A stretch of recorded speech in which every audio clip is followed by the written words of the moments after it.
Hello everyone, today I'm going to be talking about the future of the cyborg generations, helping CI users live in harmony with their technology. Hundreds of thousands of people have bionic sensory implants interfacing with their brains. They have become cyborgs, a state of living in which technology has become embedded or melded within the biological human form. Any cochlear implant user is, by definition, a cyborg.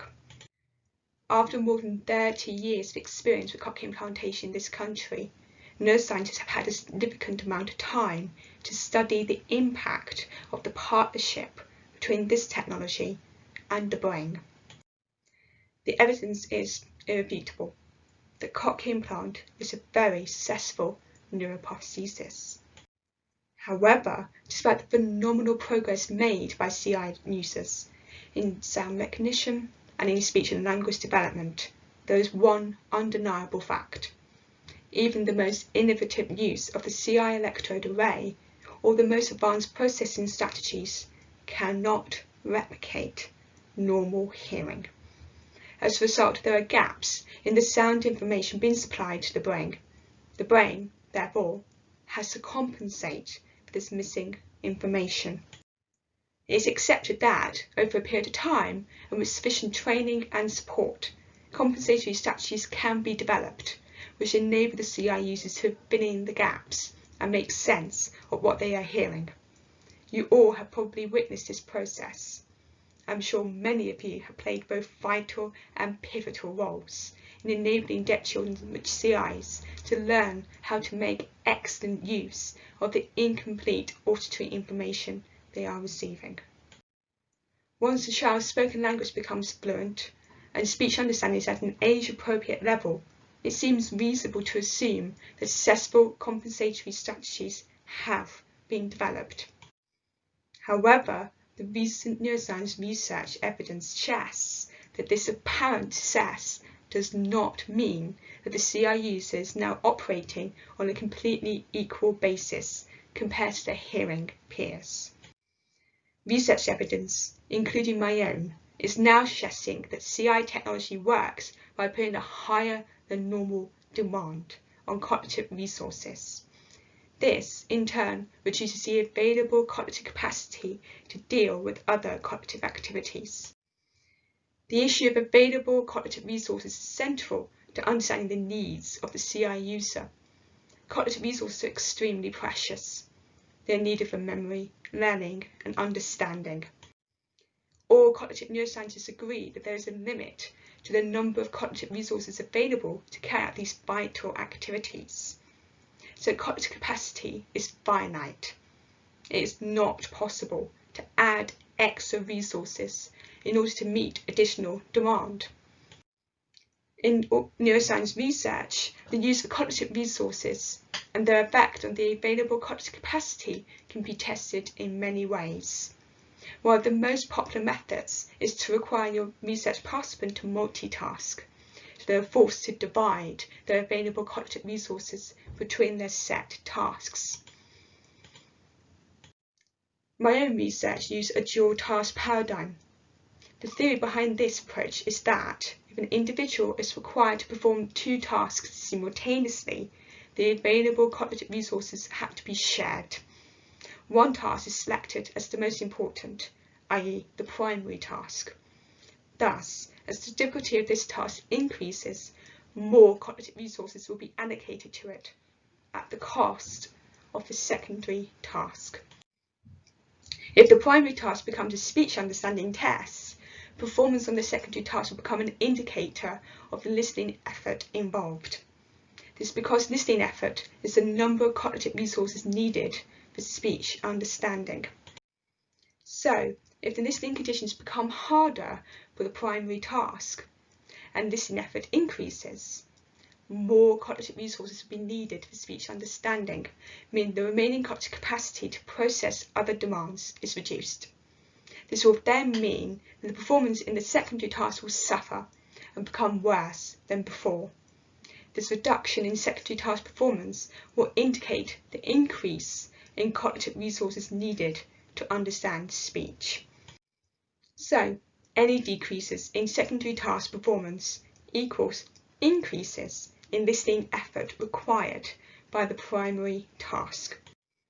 In my research, the primary task became a speech intelligibility tests using basic English lexicon sentences. Each of these sentences has 4 key words. For example, the man ate fried chicken.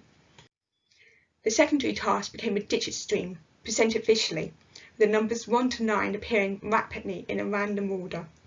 In each trial, the participant was required to count the number of times the target 8 appeared in this stream. Accuracy in target detection was compared between easy and hard listening conditions. So, decreases in target detection, i.e. visual accuracy, equals increases in listening effort. My participant groups using this combination of tasks were 30 normal hearing participants listening to normal speech, 30 normal hearing participants listening to CI simulations, and 25 CI users listening through their processors. The initial hypotheses were there will be little listening effort when performing the dual task in quiet. When noise was introduced, then listening effort would increase. This seemed to be the case for the normal hearing participants listening to normal speech. No significant changes in listening effort were found at the group level in quiet. But in noise, significant increases in listening effort were found. Not only this, there was a further significant increase in listening effort levels when the SNR worsened by 4 dB. However, in the CI users, their listening effort scores were significantly increased in quiet. These positive listening effort scores in quiet were not unique to just the CI users. They were also found in normal hearing participants who were listening to CI simulations. So, my hearing participants only increased their listening effort when conditions became noisy. The relationship was very clear. The noisier the conditions became, the more listening effort was exerted. But something very different happened with the CI users themselves. They started to experience increased listening effort, even in the easiest listening conditions. They all had significantly increased listening effort levels when listening in quiet. So even in the best possible listening conditions, they were having to exert more listening effort than someone who had normal hearing. When I trained hearing people to understand CI simulations and then tested them in these conditions, the hearing people started behaving exactly like all my CI users. These CI simulations mimic as closely as possible the information given from the electrodes in the implant. So it seems it is the degraded auditory input being provided by the CI that is creating these increases of listening effort, even in the easiest listening conditions. It is important to note that, in my research, I recruited as widely as possible. So my CI participants were bilaterally implanted. Others were unilateral CI users. Some were implanted early in childhood. Others received the CI as adults. Some had the very newest technology. Others had earlier devices. And their experience with the implant ranged from 2 to as much as 25 years. But this variation did not seem to matter. The results for all my CI participants were the same. Everybody demonstrated high levels of listening effort, even in the best possible listening conditions, i.e. quiet, but no background noise at all. So this suggests that the high demand on cognitive resources begins from the moment the CI is switched on. This effort does not decrease as the CI user gets more experience of listening through their CI. These findings are in agreement with other researchers in this field. Indeed, in a recent neuroscience conference that I attended, the leading international expert in listening effort, Professor Kathleen Pickler-Fuller, said that CI users have to be mental athletes at Olympian level because of all the extra activity their brain has to undertake in order to understand before they are ready to start learning from the information they have processed. So, current neuroscience suggests that although a CI child may progressively develop better compensatory strategies and get better at understanding speech, the fact they need to compensate in the first place means that the listening will always be more effortful for them than the hearing child. So the evidence suggests there will always be an additional load on the brain that is not normally there. In the same way, although having 2 implants does help to improve speech perception in situations such as in noise, as well as help with sound localization, the input from the 2 implants is still unnatural. Therefore, the need to compensate and the extra load on the cognitive capacity of the brain is still there. So there is a cost to being a cyborg.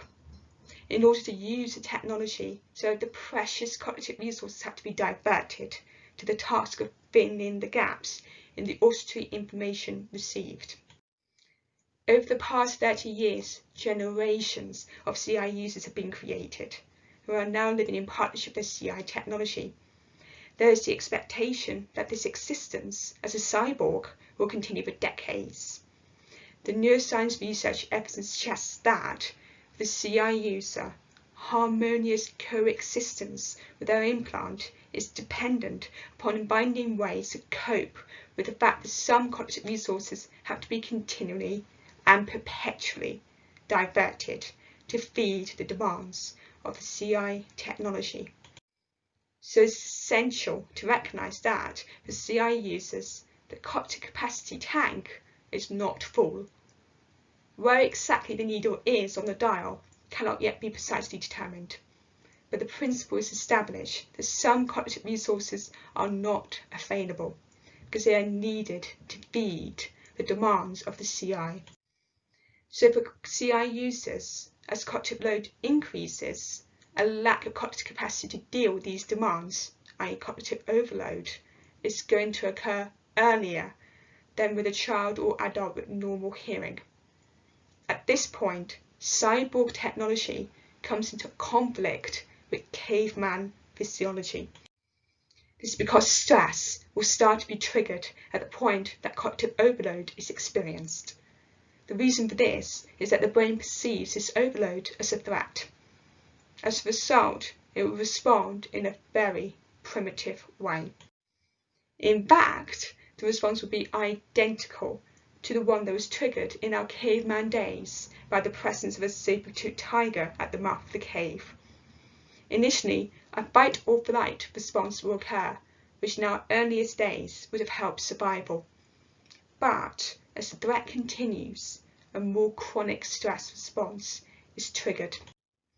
The HPA axis is disrupted. This is the connection between the hypothalamus in the brain, the pituitary gland, also in the brain, and the adrenal glands above the kidneys. These are pivotal glands which control most of our bodily functions. This includes the movement of food through the gut, the operation of the immune system, and the circulation of blood around the body. The HPA axis even controls our fertility. A whole series of health problems can begin if the HPA axis is disrupted by chronic stress. These include allergies, increased susceptibility to infections, irritable bowel syndrome, decreased gut motility, bloating, fluid retention, problems with circulation in fingers and toes, joint pain, chronic fatigue syndrome, and infertility, including period stopping in girls. Mental health problems can also be triggered by chronic stress. These include emotional reactivity, for example mood swings, unhealthy reward-seeking behaviour, for example comfort eating, obsessiveness and repetitive behaviour, for example obsession with cleanliness and repeatedly washing hands, anxiety and depression. It is important to recognise this complete physical and mental overreaction caused by the chronic stress response has occurred because our physiological mechanisms are evolving far more slowly than our technological abilities. Our physiology was perfect for a caveman existence. It is, however, unsuited to the cognitive demands required by the modern world. Our brains are capable of incredible creativity and adaptability, resulting in the phenomenal technological progress of recent decades. The physiological mechanisms which dictate the health of all of our organs, however, have not adapted at the same speed.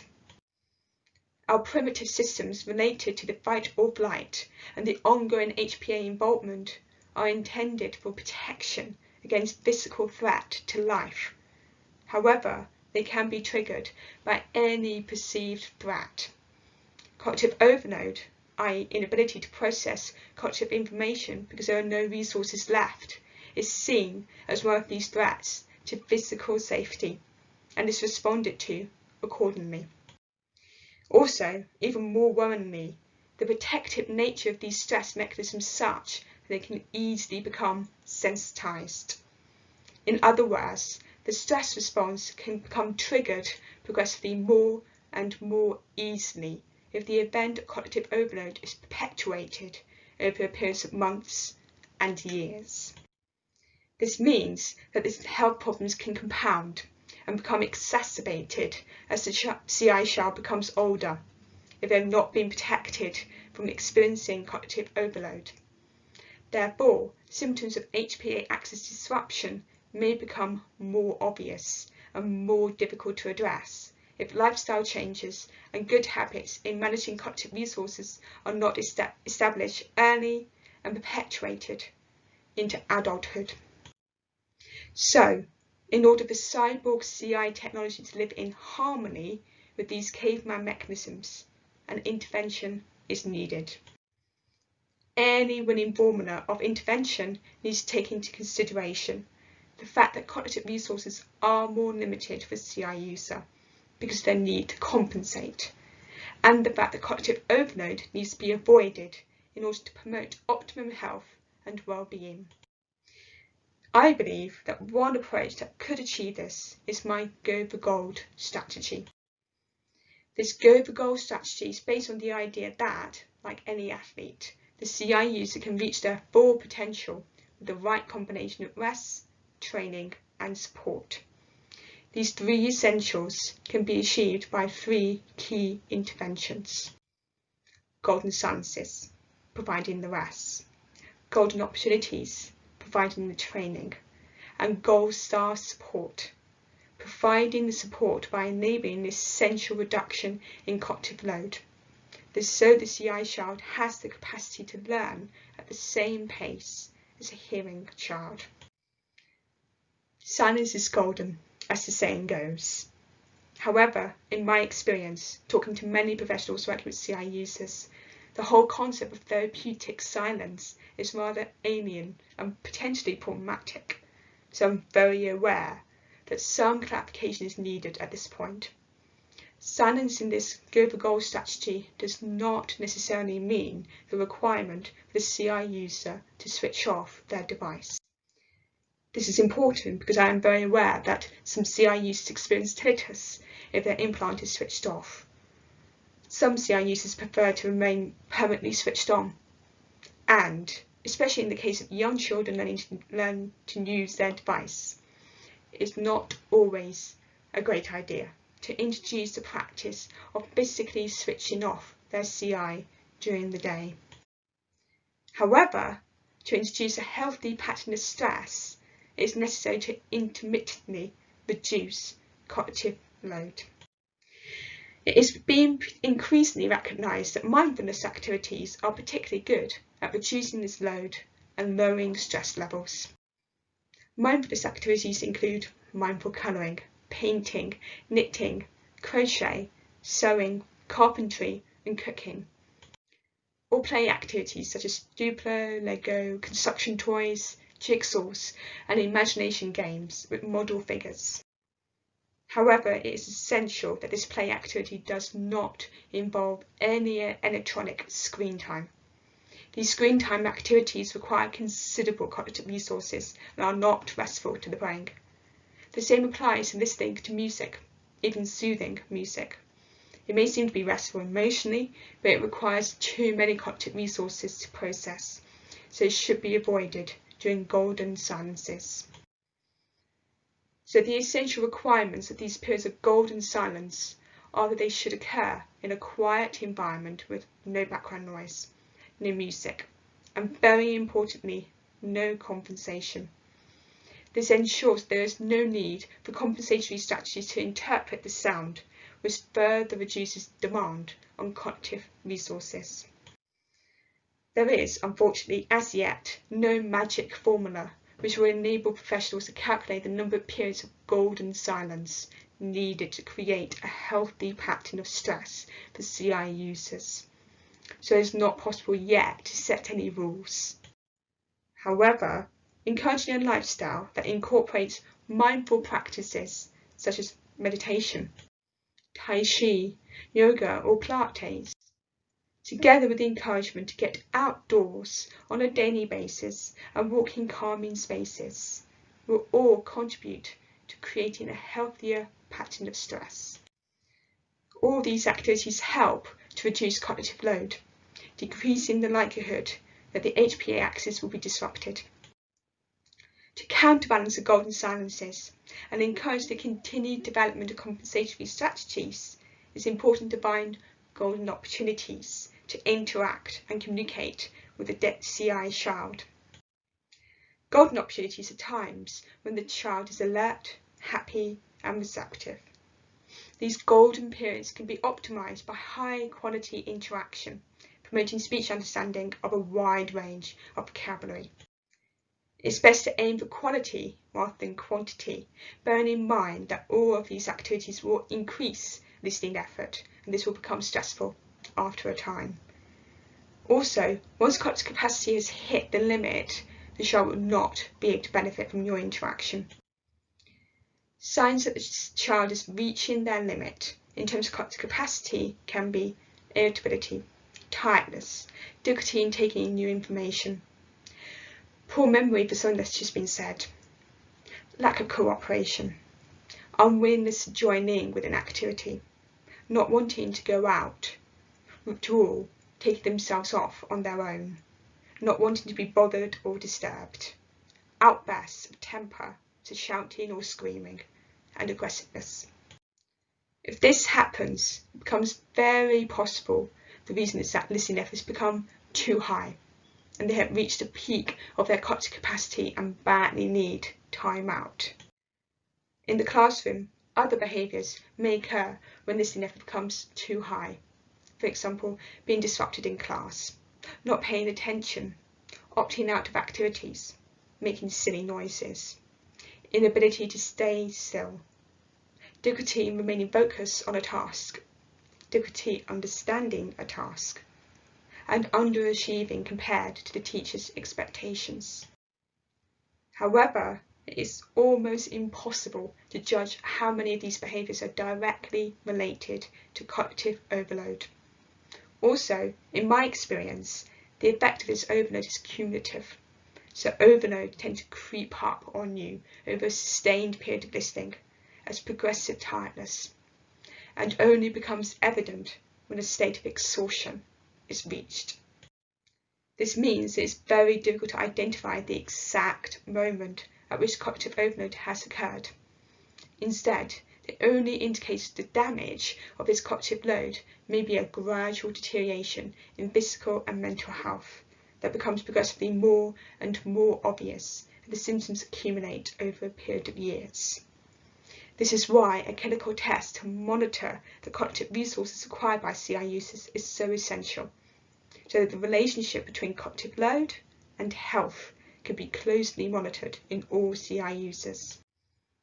In the meantime, CI users need to be empowered to manage the consequences of their listening effort by understanding the need to reduce their stress levels. Getting the right support at the right time is also a key part of this process. Essentially, support of any kind should help to free up cognitive capacity. The more effective the support is, the more chance the CI child has of achieving their true potential. So this is why support should not be gold, it should be gold star. Gold star support needs to include easier access to the spoken word, and easier access to the underlying concepts of what is being learned. The overall aim is to provide more clues to help the child fill in the gaps in the CI input more quickly and more easily, reducing the demands for cognitive resources. This will then leave more cognitive capacity for learning language and other concepts. However, the current clinical audiological assessments may mean that a CI child is judged to be performing so well in both speech understanding and language development, they are placed in classroom situations without sufficient support. Under these circumstances, they are much more likely to experience excessive listening effort and cognitive overload. This increased risk of cognitive overload may cause chronic stress reactions because the body will react primitively to this perceived threat. So CI users need to be empowered to take control of their own mental and physical health by introducing golden silences into their everyday lives. They need to choose the activities that suit them best at each stage in their lives. After all, cochlear implantation is a lifelong partnership, so their mindful practices need to be lifelong too. CI users also need to understand the value of taking golden opportunities to improve their skill in employing compensatory strategies, because these are the key to their success. However, they need to appreciate that these compensatory strategies impose a cognitive load that appears to be constant, irrespective of their experience in listening with their implant. So this means that all CI users should be empowered to gain the individual level of gold star support they need to achieve the best possible access in order to minimise demand on their cognitive resources and increase their residual cognitive capacity and maximise their potential in terms of learning and achieving their personal aims. Go for Gold is about enabling CI users to adapt to their limitations in available cognitive resources, whilst also making lifestyle changes that optimise their residual capacity by reducing the cognitive load. It is potentially one strategy to help CI users live in harmony with their technology. However, I believe that success in the future of our cyborg generations is dependent upon understanding that cognitive resources are limited and precious. Recognising that electronic screen time activities may pose a health risk because of the demand on cognitive resources. Finding other ways to maximise residual cognitive capacity in order to optimise what can be achieved. Continuing to research how cognitive resources are allocated in CI users so that a clinical measurement tool can be developed to aid monitoring of the risks of cognitive overload, and especially exploring therapies or interventions to mend the mismatch between caveman physiology and cyborg technology. I have spent the past academic year training to become a hypnotherapist and psychotherapist. I believe that many of the therapeutic techniques I have learnt, particularly those designed to allay anxiety disorders, can be used both as treatment and prophylaxis to reduce the likelihood of HPA axis dysfunction occurring as a result of excessive cognitive overload. As a result, I'm currently planning to develop a consultancy business, providing advice, education and treatment to assist in stress management and to promote optimum physical and mental health for individuals, both deaf and hearing, experiencing chronic stress. Ultimately, I firmly believe that cyborgs, such as CI users, can find ways to live in harmony with their technology. However, the key is taking nothing for granted and in continuing to explore the complexities of this incredible partnership so that lifelong coexistence, both now and in the future, can be both healthy and happy. Thank you for your listening effort today.